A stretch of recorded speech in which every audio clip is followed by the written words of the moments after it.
in this housing crisis, right? And it's affecting every single community, whether it's rural, whether it's urban, if you're Latino, if you're Black, if you're Native American.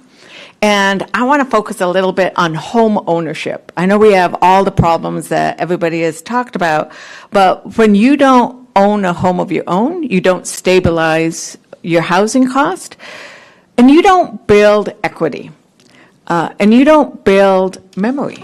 Because we need to remember that a home of your own, a house that you own, is not just about I'm saving money, I'm building equity. It is where you build those memories, where birthdays are held, and sometimes you sit around and cry because you lost somebody, and they're in that home, right? And one of the biggest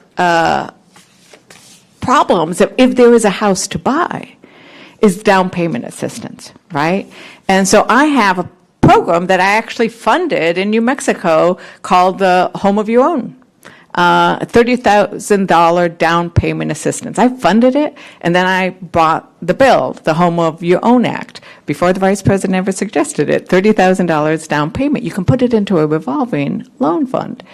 Because one of the Davids, I think, said it doesn't do you any good. Like, we need to look at that tax deduction.